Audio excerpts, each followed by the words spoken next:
Oktyabrın 14-ü Bakıda Azərbaycanın dayanıqlı inkişafı naminə təhsilə investisiya mövzusunda 7-ci dayanıqlı inkişaf məqsədləri dialoqu keçirilib. Tədbir Birləşmiş Millətlər Təşkilatının Azərbaycandakı nümayəndəliyi, Dayanıqlı İnkişaf üzrə Milli Əlaqələndirmə Şurası və İqtisadiyyat Nazirliyinin birgə təşəbbüsü ilə baş tutub. Tədbir iştirakçıları arasında dövlət qurumlarının nümayəndələri, ali təhsil müəssisələrinin rəhbərləri, beynəlxalq təşkilatların təmsilçiləri və vətəndaş cəmiyyəti nümayəndələri yer alıblar. O ölkələr inkişaf edir ki, həmin ölkələrdə təhsilə investisiya yatırılır, insan kapitalına investisiya yatırılır.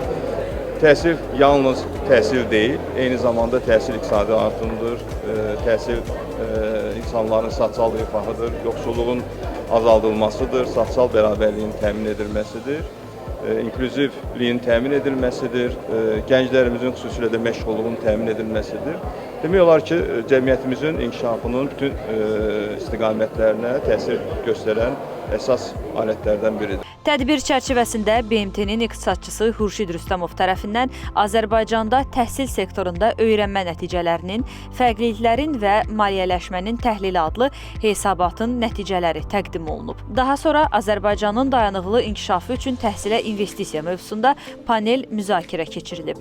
Panelə İqtisadiyyat Nazirinin müşaviri və Dayanıqlı İnkişaf üzrə Milli Əlaqələndirmə Şurasının katibi Hüseyn Hüseynov moderatorluq edib. Elm və Təhsil Nazirliyi, İqtisadiyyat Nazirliyi, BMT-nin Azərbaycan nümayəndəliyi, müxtəlif ali təhsil nümayəndələri və universitet rektorlarının iştirakı ilə kifayət qədər produktiv bir müzakirə platforması yarandı.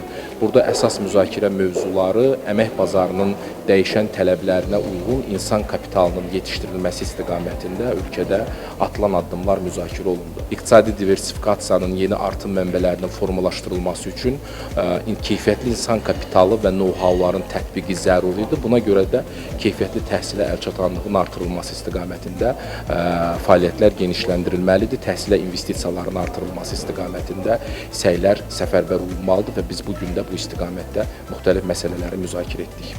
Qeyd edək ki, bu ilki DİM dialoqunun əsas məqsədi təhsil sahəsinə investisiyanın dayanıqlı inkişaf hədəflərinə çatmaqda oynadığı rolu vurğulamaq və dövlət, akademik, beynəlxalq tərəfdaşlar arasında əməkdaşlığı gücləndirmək olub.